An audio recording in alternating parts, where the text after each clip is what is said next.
to another edition of To My Way of Thinking. I'm Fred Matthews, and today we're going to talk to an author about his latest book and the faith of a blind coach by Nathaniel Farley of Jacksonville, Florida.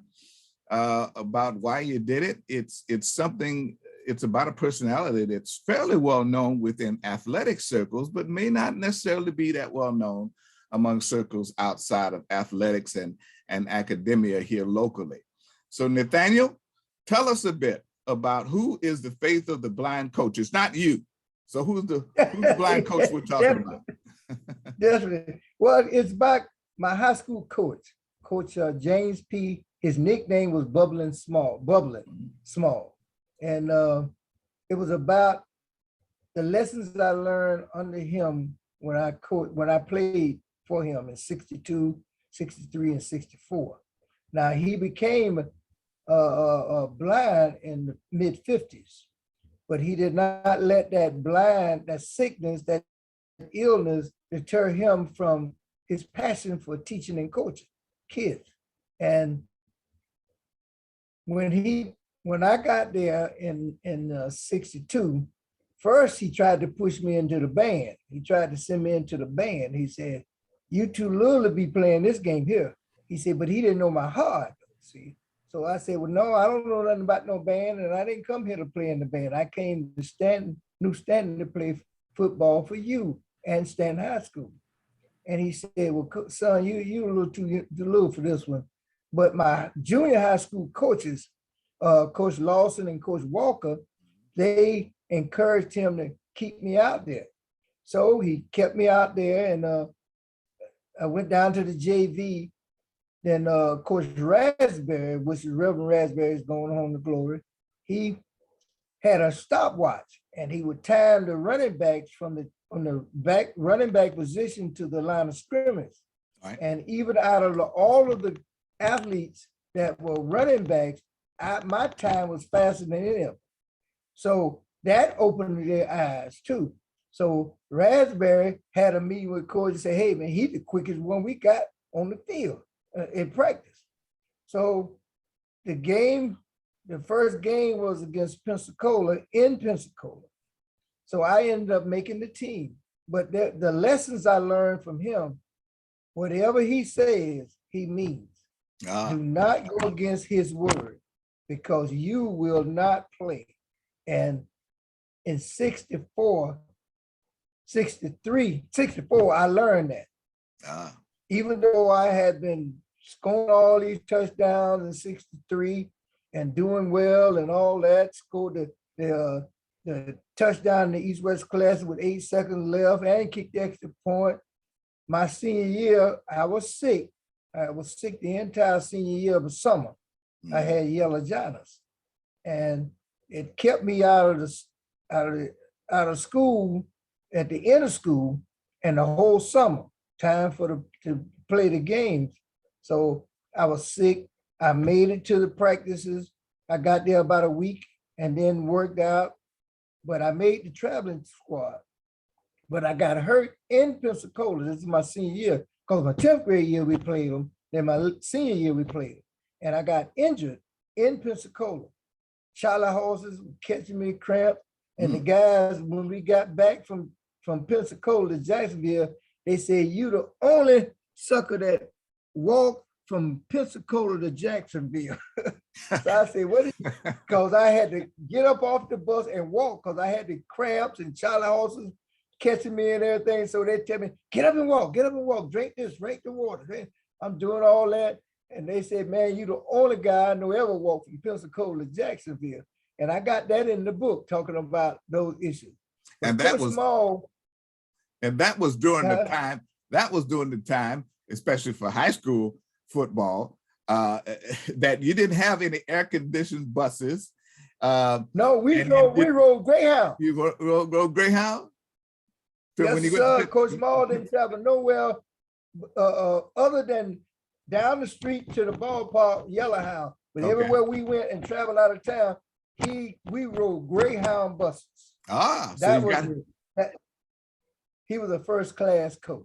That was, yeah, that was unique. That had to be unique among Yes. for high schoolers, even no matter where you travel, because that, you know, there was an expense incorporated with that. Now, you ran into Coach Small in 1962. That was your first encounter. Right. Is that what I heard? Yes, sir. Yes, sir. So how long had he been in coaching as far as you were able to turn? How long had he been in education, I would say, well, he started prior to the time that you encountered it? He started in 1934. First, he started at 1933 at Franklin Elementary, which eventually came Matthew W. Gilbert. And he got the job as head coach, athletic director, and head football coach in 1934 at Stanton, New Stanton. And he started at Stanton downtown, which was on Ashley Street. And then he came there when they moved Stanton to 13th Street. There was a little history about Stanton in there because my concern was I can't talk about him unless I talk about Stanton first. So give everybody a picture of what Stanton was about and what the people, the teachers and the coaches were about. And of course, at that time, there were only two high schools in Duval County that were designated for African-American Black students or Negro students, as you were called back then. Yeah. You only had two high schools on the east side and in what was then Central Jacksonville, Stanton, and of course, eventually Matthew Gilbert on what we call the east side of old Jacksonville. So you didn't have a whole lot of choice. Those were the two. Kids were coming from everywhere just to come to Stanton and to Gilbert. But we were considered a prep school at that time, but they didn't call us a prep school. But all of our teachers had their PhDs, their master's degrees from Harvard, Princeton, Yale, New York University, all of those schools, the Ivy League schools. So when I came back to Stanton as a community ed principal, I had to show a number of other teachers, this is what was here when I was here. This is who taught us. These people had their masters and their PhDs from these different Ivy League schools. Nice. So Stanton was considered in 1953, when they were getting ready to come and move from Ashley Street to 13th Street, Coach Small and a few interesting people went out and searched to look for the best academic school and the best athletic school. At that time, Duke University was the best academic school and the best athletic school, but they were basketball. They were national champions in basketball for years. So their mascot was the Blue Devil, and their colors were blue and white. So we emulated Duke University and putting our the mascot of Stanton and the colors of New Stanton. And the name Stanton was by Edward McMaster Stanton, who was an advocate for Blacks freeing slaves when in the Lincoln cabinet. He was the Secretary of War in Abraham Lincoln's cabinet. Right. And the slaves free slaves who bought the property to build the school, they asked him, will you allow us to name this school after you because of what you have done for us, help freeing us? And so he agreed to it. So that's why it was named Stanton. But they didn't, but the book shows his picture and his name and all that's in the book. That was McMaster Stanton. All right. Quite a history, of course, with that. I think, if I'm not mistaken, of course, one of the great persons of Jacksonville, James Weldon Johnson, is tied up a bit with the history of Stanton High School. Right. He was he came from, he got his degree from Atlanta University. Mm-hmm. And he was the first principal of the high school that made it New Stanton Senior High School. And And that was his, because of his knowledge and the things that he put together, he was trying to actually make Stanton one of the top schools in the nation. But Edward Waters was first, because Edward Waters came in 1866, and then Stanton came in 1868. All right. Back to the coach. Yeah. You said that, did I hear you say that he came to the school in 1934? He came to downtown on Astor Street, Stanton, in 1934. Okay. Yeah, but then they moved to the new school when they built new Stanton on 13th Street. On 13th Street. Okay, off of Myrtle Avenue. In 1953. Okay. Right. Okay. Right. So yeah. At the school as we now know it, he eventually got there after they moved it in 1953 to 13th Street from downtown at what we now know as, what's that, Beaver and Ashley? The building still stands for the original Stanton, which is, but the new school now, which is Stanton College Preparatory School, as we sit today, it is one of the most elite and prestigious schools in the country that you can go to, and ironically, here we sit, and children from all over the county travel there. Some parents have to drive their kids there 25 miles to get to 13th and 13th and Myrtle to take their kids to school every day. It is one of the most ironic things. And despite all the issues of busing and all of that we went through, or being opposed to busing and all of that, everybody, make sure they got a seat on the bus from wherever they are so they can get to Stanton and get to school on time. Yeah, well, I started a driver's ed program there to help the parents. And man, that was, I had didn't know it until I retired, that I had the largest driver's ed program in the city. Because they wanted their kids to get them driver license so they didn't have to drive them. They had to drive themselves. Yeah. So we had a class on Monday, Tuesday, not Wednesday, because I said most kids go to church on Wednesday. Yeah. Most people have service on church on Wednesday. So I started another program on Thursday. And then I got the private schools involved because Bowles, Bishop Kenny, and Episcopal didn't have a driver's ed program. So I started a program for them on Fridays to help them to come to Stanton and take the class. And it was very successful, very successful. And, it's rather strange that today Stanton is known for its academics, although it has a football team and basketball team, but the best football players can't rival what they were in your day. But today it is as I said, an academic powerhouse. And I mean, the football team tries, they've had several coaches, but nothing like it was when J.P. Small was there. So tell us a bit. Right. Well, my son scored the first touchdown in the college prep history.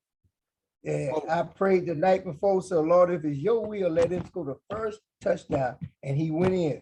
And they did a big article about it. And one of my teachers laminated it for me. I got it on my wall in my house now. Oh, boy. Him. Yeah, they said that the dad's prayers were answered. So you got history. You have history all over the place. Yes. My grandson is coming up now. He's in Pop Warner, man. He done scored, well, in flag, he scored 8 touchdowns 3 years in a row and won 6 picks. So he's 11 years old now, but he's headed in that direction. But I told him academics is first. So he understands that. Back to J.P. Small. You have a chapter here that says, helping others to be successful. Yes. Is that a hallmark? Yeah, well, yes, it is, because he would help other coaches. He would give them equipment until they were able to purchase equipment, especially Northwestern, and he helped Gilbert because Earl Kitchens was his student. And all of these guys, whatever you wanted to know about coaching, position and things like that, he would be willing to help you, even though you may have to play him at some point. But he always kept something away from you. So when he played you, he had that in his bag of tricks to deal with you, because against Gilbert in the East-West Classic, he practiced this play with me all season long, but never ran it. And we were coming, we were losing, we were getting our butt kicked. And we said, why don't he run this play? And he wouldn't run it. The East-West Classic, with 15 seconds left in the game, he ran. And I dropped the pass, went back to the huddle, said, Bezo, throw it to me again. Bezo, he had some little language that he talked about. He said, so he told me, get your back out there and this time catch the B-ball. I said, okay. And I caught it, went in 35 yards out and kicked the extra point. And we tied Gilbert. That knocked him out of the Gateway Championship, and Douglas Adams became the champions that year. But that was a bag of tricks that he keep always in his arsenal. And I've learned that when I started coaching. Yeah, that you don't show everything all the time. Now, you partially answered this one already, but responsibilities, consequences, and lessons learned under Coach Small. Right. I learned a lot of lessons. And the one I learned more than anything was my senior year, when I slipped in the football game without him knowing. And then God allowed me to score, but I passed out in the end zone because I was out of condition. and then they had to take me in the locker room, ice my body down to get my body temperature down. And when he came in at halftime, he said, how's he doing? So Coach Grayson said, well, we got his body temperature down. He's doing a lot better. So he said, after he found out all that was good, he said, who told you to go into the game? And I said, Coach, I had to play. He said, who told you to go in the game? I said, nobody. I said, but my teammates asked me to come. So I slipped in the game, Coach. He said, okay. He didn't say anything else. He went back out. He said, but the score didn't count because somebody clipped. So the score didn't count. Now, that was against Douglas Adams, and Douglas Adams beat us that year, 21-6. So we get back to the school, and he said, tell Farley I need to see him.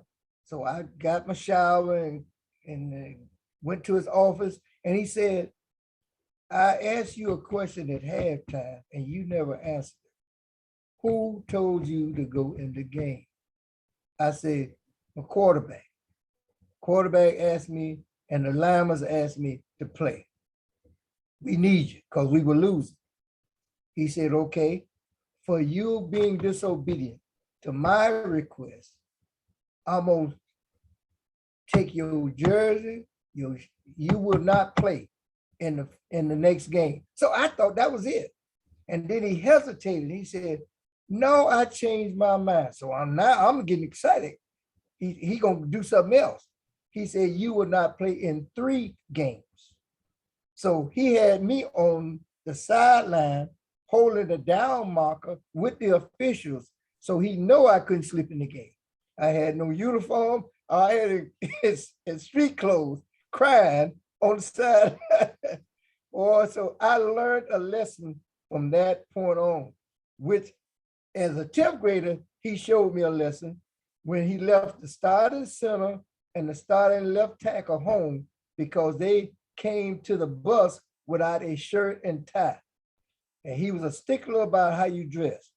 And he told them, he said, wear your shirt and the tie. They said, we were coming from Charlie Coleman and we were running late, so we didn't want to miss the bus, so we came right on here. He said, I tell y'all what, we are going to stay right here until you all go back and get your shirt and tie.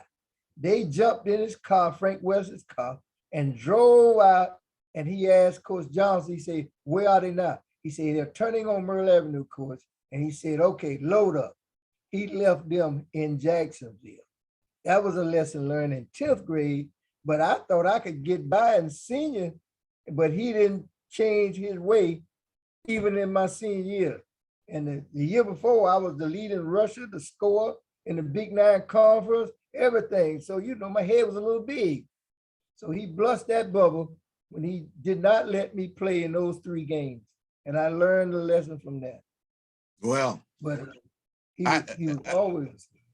I have to tell you, now, a lot of your experiences that you talk about in the book are, at least certainly the first part of it, of the book, is about your experiences with him from a football perspective, and the things that you went through with him. And this was during a time in which very people, you know, there are very few stories out about what happens and what happened in high school football in particular.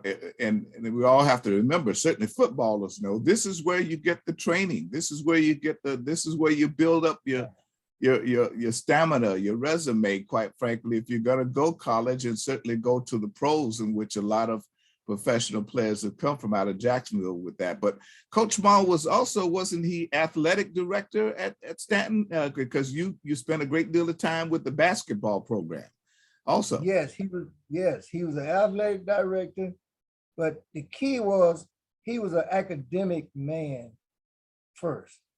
If you couldn't get your work, you didn't play for him. You had to be able to do well in your classrooms and conduct yourself as a gentleman. That was, he said, a gentleman and a scholar has to be on my teams. He didn't say that, but you knew that because of guys before you and teachers who knew him in junior high school told us before we even got to Stanton. Those are one of the requirements he required. You get your work, because he said academics will keep you in college. Even if you get hurt, academics will keep you there for your 4 years, and then you will graduate with a degree. And that was more than he taught, because his wife was an English teacher. He taught me a lot of things outside of football. He taught me how to speak. He taught me how to handle certain situations that I was dealing with the girls. You know, you're the athlete and the girls are after you. And yeah, he would pull me in his office and talk to me even about those situations. He said, now, don't bother with her, but you might can get along with this one, but make sure she can help you with your homework and your assignments, because everything ain't about kissing and hugging. It's about academics. And that's what he taught me. And that's when he taught most of his athletes, really. And then when he would, in classes, he would sit his class down and talk about the game the week before. And then he would next day he would talk about the team we're going to play this coming week. So he was an educator, along with educating us and his students about the game of football. And I would play basketball. He wasn't even there in Miami when I played this basketball game. And we had a 3-game series with the Miami teams. And a fight broke out, but I was injured. So they had carried me under the Northwestern bottom, because that's one of the hurricane schools in Miami. And I am on the bunk, leg wrapped with ice and all and everything. And the guys come running down, say, oh man, they fighting up there. So he wasn't there. But when we get back to Jacksonville, that Monday he sent for me. Now I'm in 10th grade. He sent for me and said, why didn't you stop a Blue Devil from getting in that fight? But the Stanton boys didn't fight. I said, Coach, we didn't fight. There wasn't no fight with us. He said, you are in charge. I expected you to handle this situation better than you did. I said, Coach, I was on the bed. I was hurt. He said, I don't care. You should have told them, don't go out with that fight. So he fired me from the captain of the football team the next year, and we hadn't even played football. And I said, oh, Lord, what am I going to do? So now, Coach Johnson, who was a basketball coach, he was at another school. He came to practice and told Coach Small that I wasn't even involved in it and Stanton wasn't even involved in it. Now, he didn't tell me, he didn't reinstate me until Wednesday. He let me suffer for 3 days to think about what had happened and what I should have done. I didn't know what I should have done when seniors were on the team. These were seniors. I say, well, God, dog, I can't believe he's doing this to me. I'm just a 10th grader. Man, Coach Small saw in me things that I didn't see in myself. And that's what eventually came about, because it prepared me to be a leader. See, he said, you are a leader. You are not a follower. And that's what you got to do, lead. And thank God I met him, because my dad had passed when I was in 7th grade. So I had my relatives, but not a athletic father. And he was my athletic father and taught me a number of things that I got some things from my parents, you know, trust in the Lord with all your heart, lean not into your own understanding. Those kind of things I knew. Those kind of things that I learned through my religious piece. But Coach Small gave me that religious piece plus some skills to think, to coach, to make right decisions and minimize my wrong decisions. Mm-hmm. He was. The title of the book leads to the obvious question: Faith of a Blind Coach. Okay. It's obvious that throughout most of his career, he was not a blind coach or athletic director, a blind man, but one has to ask, at what point in time did you discover that Coach Small was having an issue? Okay, he told me my junior year, he said, I called my mother and said, I need him to come to my home this summer. So she said, okay, then I keep him out the streets. Yeah. So she would make sure I got there on time. We spent time. He said, you have to be my eyes on the field. My eyes are getting very dim now. And so he said, you have to be my eyes on the field. He taught me a number of things. He said, all I need you to do is tell me what defensive front each team was in on first, second, and third down. So I had to be able to understand that. Now he changed his backfield because he had the split backfield at that time. And he changed it from a split backfield to an eye so that I could see the true defensive front of a defensive opposing team. He said, if there is a man over our center, that's an odd man front. If there's nobody over our center, that's an even man front. Or you tell me he's either in that gap. So I'm running the ball. That was the year I rushed for 1,146 yards and leading score in the Big Nine Conference. I had to be able to set up, watch the defensive front, look at the down, what down it was, and how many yards we needed for a 1st and 10. He had a photostatic memory.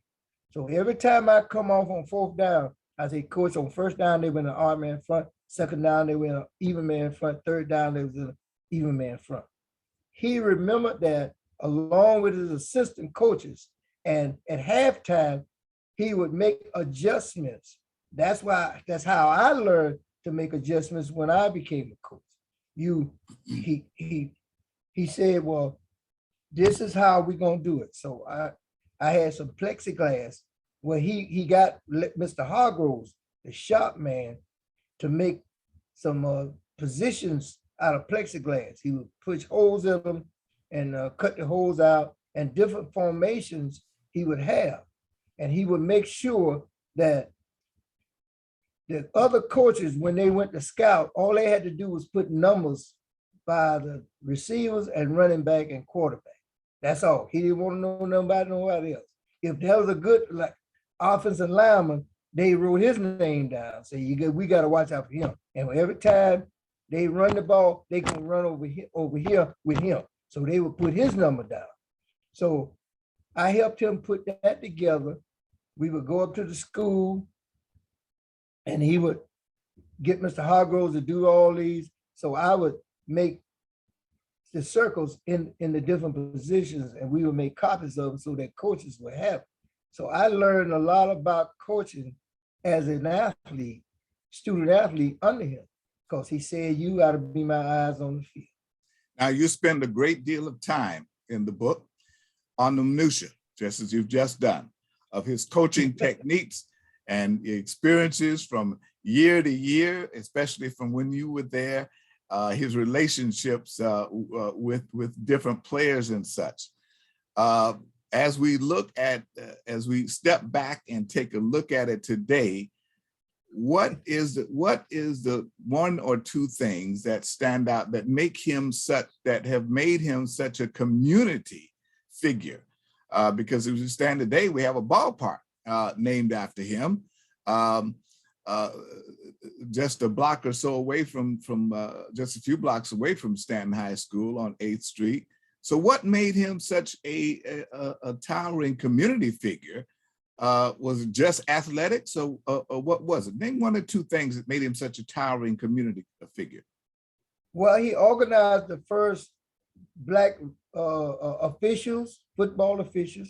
He organized the first Black Coaches Association, and he was one of the top physical education teachers in the state of Florida. They honored him of what he had done, and plus he was an advocate for the community. He would deal with issues that dealt with the community, and he made sure those things that he did was for the betterment of the children and the community. So Ms. Singleton and Jay Godbold got together and said that we need to name this park after him. So they named the park after him because it was 3 names earlier. It was named after. We used to call it Durkee Field. They called it Myrtle Avenue Ballpark. It was something else. I can't think of it right now, but it ended up as James B. Small Park. Mm-hmm. And they honored him at they inducted him in the Florida Health Athletic Association Hall of Fame. He called my mother and said, I'm going to a banquet in Ocala. Would you mind me letting him go with me? So she said yes. So Earl Kitchens drove, Coach Small sitting in the front, Mrs. Small and I was sitting in the back. And we went to this banquet. They eventually finally inducted him in the Hall of Fame because Coach James Day, God bless the dead, he fought for him to be in the Coaches Hall of Fame. And they honored him. He was the first living guy that they had all honored him. So through all of those accolades, and Florida A&M honored him in the Hall of Fame. He's in the Florida A&M Hall of Fame. He's in the Black Coaches Hall of Fame, and he's in the what is that? The North. He coached the North-South game as a football coach and basketball coach. So he did it all. He organized the first band at Stanton. He organized the first cheerleaders at Stanton. He organized the first marching band. He did so much. So that's why when they came to me and said that they're going to name the field after Hank Aaron in a few months, I said, are y'all changing the name of the stadium? And the city councilman said, no, we just naming it the field after Hank Aaron. So I said, well, yeah, I appreciate that. I will be on your bandwagon if you do that. But if you do name and try to change the stadium, you're gonna have a problem because I'm gonna be fighting you from left to right. So, so he said, no, no, no, Mr. Farley, we're gonna keep it as J.P. Small Park. Well, so it is a major, it's a major memorial of the stadium. I don't see how you can separate the stadium from the field, but of course, again, it's a historical point, a historical marker in Jacksonville, because that field was where that was where the Negro League players had to play. Right. And of course, Hank Aaron was one of those that played that. I mean, that was the place you went to go if you wanted to see Negro League baseball, as we called it back then. You had to go to the Myrtle Avenue ballpark to see it, right? To see them play. Hank Aaron was 18 years old when he played there. Yeah, and so there's a lot of history that Hank Aaron did. Right. Coach Small was the backbone of the Black community in Jacksonville. Yeah, especially as far as athletics, anything had to do with Black athletics during that period of time, it was going to be going to J.P. Bublin Small. Yes, sir. That is correct. That's true. So that's why the honor of him naming it, and then I named my foundation after him, called it J.P. Small Foundation. Mm-hmm. That's an honor of him, and this book is about him, because I didn't want his legacy to die. Because people don't know him. A lot of these young kids don't know who he is. They know the park, but they don't know who he is. So I wanted to make sure, because I'm doing a documentary on it now. I'm working on that to make sure that his legacy will not die in this community. Amen. Nathaniel Farley Jr., the book, The Faith of the Blind Coach. It is out now. It's been out now for the last year or so. You can get it at the bookstore. You can get it at Amazon Books online. You can get this book. It is a must read, especially for anyone interested in Jacksonville history and African-American history in the history of athletics in a period. J.P. Small. Nathaniel, I want to thank you for joining us today. Any final words on the Faith of the Blind Coach, or what's next? I think you've already told us a bit about it. Well, first of all, I want to thank you for allowing me to be on your podcast. It's an honor. Now my future plans is I'm organizing a wrestling program at Edward Waters University. I was Edward Waters College back in the day. We used to call it KRU, King Road University. Nate, thank you for your time. We'll look forward to talking with you again. Thank you. All right. Thank you so much. God bless you. God bless you. Up next, Fred's Reviews. On to My Way of Thinking. This 8-episode saga is one of the better whodunits you'll see this year. He admitted to things that didn't even happen. The only way you'll know why Hubble confessed is if he tells you. Yeah, well, maybe a week in a lockup will motivate him. Let me know what he says. The hell does that mean?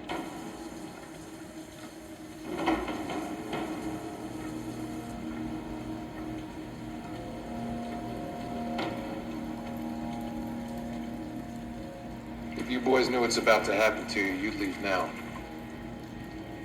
So I give you to the count of 3. 1, 2.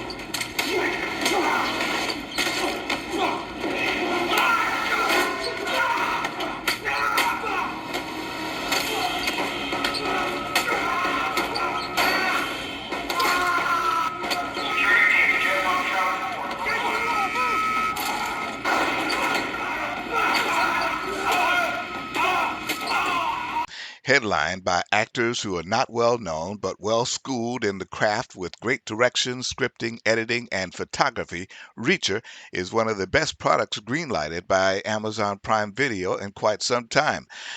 Alan Ritchson makes the title character his own and doesn't overplay the role as a man in search of a long-lost blind blues singer in Georgia, of all places. Willa Fitzgerald and Malcolm Goodwin bring a fresh look as unwitting sidekicks to our lead character. Bruce McGill provides the only recognizable face in this cast of virtual unknowns. This bingeable tale will keep you looking for what comes next. This is a Southern fried murder mystery that touches all the right notes. I'd watch it again. Reacher. Thanks for joining us for this edition of To My Way of Thinking. See you next time.